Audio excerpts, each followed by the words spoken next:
Hello friends, ಇವತ್ತಿನ ವಿಡಿಯೋದಲ್ಲಿ ಉದುದ್ರವಾಗಿ ಶಾವಿಗೆ ಉಪ್ಪಿಟ್ಟನ್ನ ಮಾಡೋದು ಹೇಗೆ ನೋಡೋಣ. ನಾನಿಲ್ಲಿ ಗಣೇಶ ಶಾವಿಗೆನ ಬಳಸ್ತಾ ಇದ್ದೀನಿ. ಒಂದು ಕುಕ್ಕರ್ನಲ್ಲಿ ನೀರಿಟ್ಕೊಂಡು ಅದು ಚೆನ್ನಾಗಿ ಕುದಿಬೇಕು. ಅದು ಕುದ್ದ ನಂತರ ನಿಮ್ಗೆ ಎಷ್ಟು ಬೇಕೋ ಅಷ್ಟು ಶಾವಿಗೆನ ಹಾಕಿ ಅದು ಮುಳುಗಬೇಕು.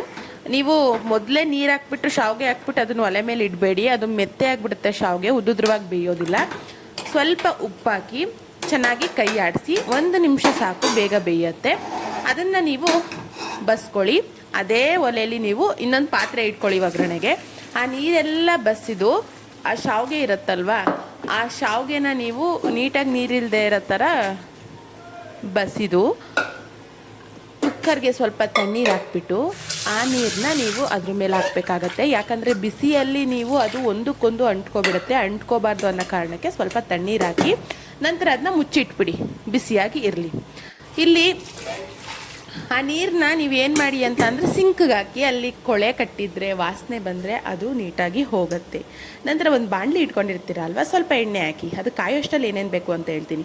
1 ಈರುಳ್ಳಿ, ಅರ್ಧ ದಪ್ಪ ಮೆಣಸಿನ್ಕಾಯಿ, 1 ಕ್ಯಾರೆಟು, 2 ಟೊಮೊಟೊ, ಒಂದು 5-6 ಬೀನ್ಸು, ಸ್ವಲ್ಪ ಬಟಾಣಿ, ಕರಿಬೇವಿನ ಸೊಪ್ಪು, 1 ನಿಂಬೆಹಣ್ಣು, ಸ್ವಲ್ಪ ಕೊತ್ತಂಬರಿ ಸೊಪ್ಪು, ಕಾಯಿ. ಇಲ್ಲಿ ಎಣ್ಣೆ ಕಾಯ್ದಿದೆ. ಅರ್ಧ ಟೀ ಸ್ಪೂನಷ್ಟು ಸಾಸಿವೆ, ಅರ್ಧ ಟೀ ಸ್ಪೂನಷ್ಟು ಜೀರಿಗೆ ಹಾಕಿ ಅದು ಚಟಪಟ ಅಂದ ನಂತರ ಅರ್ಧ ಟೀ ಸ್ಪೂನಷ್ಟು ಕಡಲೆಬೇಳೆ, ಅರ್ಧ ಟೀ ಸ್ಪೂನಷ್ಟು ಉದ್ದಿನಬೇಳೆ ಹಾಕಿ ಅದು ಚಟಪಟ ಅನ್ನಲಿ. ಅರ್ಧ ಹಿಡಿಯಷ್ಟು ಕಡಲೆಕಾಯಿ ಬೀಜ ಹಾಕಿ, ಅದು ಆಪ್ಷನಲ್ ಬೇಕಿದ್ರೆ ಅದು ಚೆನ್ನಾಗಿ ಹುರ್ಕೊಳ್ಳಿ. ಅದು ಕೆಂಪಗಾದ ನಂತರ 1 ಈರುಳ್ಳಿನ ಹಾಕಿ, ಹಾಗೆ ಸ್ವಲ್ಪ ಕರಿಬೇವಿನ ಸೊಪ್ಪನ್ನ ಹಾಕಿ ಅದನ್ನು ಕೆಂಪಗಾಗೋಕ್ಕೆ ಬಿಡಿ. ಇಲ್ಲಿ ಹಸಿಮೆಣಸಿನ್ಕಾಯಿನ ಯೂಸ್ ಮಾಡ್ತಾ ಇಲ್ಲ, ದಪ್ಪ ಮೆಣಸಿನ್ಕಾಯಿ ಹಾಕ್ತಾ ಇರೋದ್ರಿಂದ. ಈಗ 2 ಕಾಳಷ್ಟು ಬೇಕಿದ್ರೆ ಹಾಕೊಳ್ಳಿ ಬಟಾಣಿನ, ಇಲ್ಲ ಅಂದರೆ ಸ್ಕಿಪ್ ಮಾಡಿ. ದಪ್ಪ ಮೆಣಸಿನ್ಕಾಯಿ, ಕ್ಯಾರೆಟು ಹಾಗೆ ಬೀನ್ಸನ್ನು ನೀವು ಹಾಕ್ಕೊಂಡು ಸ್ವಲ್ಪ ಫ್ರೈ ಮಾಡ್ಕೊಳ್ಳಿ.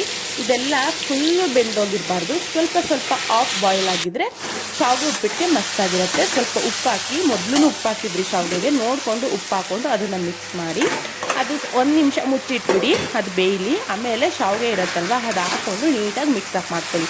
ಇಲ್ಲಿ 2 ಥರ ಮಾಡ್ತಾರೆ. ಉಪ್ಪಿಟ್ಟು ಥರ ನೀರು ಹಾಕ್ಬಿಟ್ಟು ನಂತರ ಶಾವಿಗೆ ಹಾಕ್ಬಿಟ್ಟು ಕುದಿಸ್ಬಿಟ್ಟು ಮಾಡ್ತಾರೆ. ಅದು ಮಾಡಿದ್ರೆ ನಮಗೆ ಅಳತೆ ಗೊತ್ತಾಗಲ್ಲ, ಯಾಕಂದರೆ ಅದು ಪಾವಲ್ಲಿ ಅಳತೆ ಮಾಡೋಕ್ಕಾಗಲ್ಲ ಅಲ್ವಾ ಶಾವಿಗೆನ, ಆದ್ದರಿಂದ ಗೊತ್ತಾಗಲ್ಲ. ಈ ಥರ ಮಾಡಿ ಚೆನ್ನಾಗಿರುತ್ತೆ. ಮೇಲೆ ಕೊತ್ತಂಬರಿ ಸೊಪ್ಪು ಹಾಗೆ ಕಾಯಿ ತುರಿ ಉದುರಿಸ್ಬಿಟ್ಟು 1 ನಿಂಬೆಹಣ್ಣು ಹಾಕೊಂಡು ತಿರುಗಿಸ್ಬಿಟ್ಟು ಹಾಕೊಂಡು ತಿಂತಾ ಇದ್ದೆ ಉದ್ರವಾಗಿ. ಯಾರು ಬೇಡ ಅಂತಾರೆ ಉಪ್ಪಿಟ್ಟನ್ನ, ಅವ್ರು ಬೇಕು ಅಂತ ಮಾಡಿಸ್ಕೊ ತಿಂತಾರೆ. ಎಕ್ಸಾಂಪಲ್ ನಮ್ಮ Jaanu. Thank you for watching.